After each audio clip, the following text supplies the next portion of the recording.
microphone and said, this is what the new shift change, right? The new employees says, this is what democracy is supposed to look like. Right in front of everyone, the whole room cheered. So this is how you know it's a good sign of a violation, that there's an imbalance of poll workers. I showed him a number on it, which was close to 500. It should never go over 50. Ballots come in batches of 50. I said, we have a severe problem here. Nick, autonomous, which is a part owner of Dominion. And he said, Melissa, I don't want to hear that we have a problem. He said, we are here to assist with IT. We are not here to run their election. Also, we challenged ballots all night. Every challenge was refused. They never carried it out. They never issued challenge ballots. There's no track, no remedy, no records. Where I witnessed this big stack of ballots that came in with a note saying not in EPB/S, which is not in election poll book or system. I didn't even know that that can even happen, that you can actually have ballots that are not in the poll book or in the system and still be fed into the system. These people were manually entering it, and I have the table numbers where this was getting done, like the counting board numbers, and they didn't know. They were manually feeding it with a birth date of 1900 something.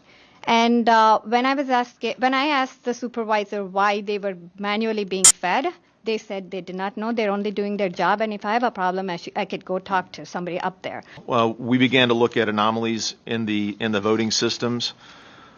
10 precincts that had exactly 100% voter turnout, and 6 precincts that were over 120% voter turnout. So as we began to look at that, my team focused on anomalous patterns where votes were entered in an amount of time that was physically impossible for the tabulation machines to process the votes. Totally different. Totally different. The signatures were totally different? Yes. Who did you show that to? To Mr. Chris Thomas. And what did he say? He said, oh, that's okay. Let it go. Just let it go. That's fine. Okay, let it go. I observed numerous employees, city workers, running batches of ballots through the tabulators countless times without discarding them first. Instead of discarding, they were just rescanning, counting ballots 9 to 10 times. And they say, no, that's not wrong. And I said, no, I'm challenging it. So, I mean, for example, just one example is I challenge you for filling in the Democrat straight ticket. Is that, can I challenge that? No, it's not a challenge. No, document, just push it through. That's what they did. And then around 2 p.m., I leave the room for about 5 minutes to grab a snack because they're saying, you know, snacks are coming in, go grab a snack, go ahead. I leave the room 2 p.m. The minute I leave the room, they block out the whole room with coverings. They prohibited access back in for me. And they said it's because we're exceeding COVID capacity.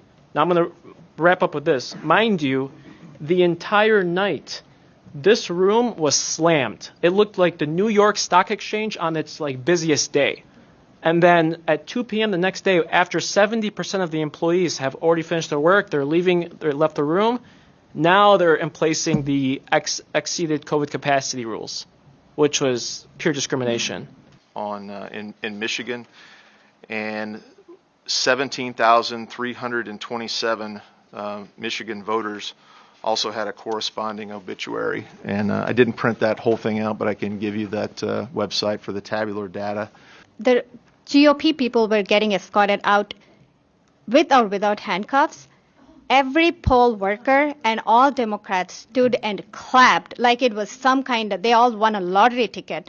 And that is exactly when I decided I'm going to do this, because that was heartbreaking, because these people were doing a job, a volunteer job. They were not getting paid. They all were leaving their work to be here for their country to ensure election integrity.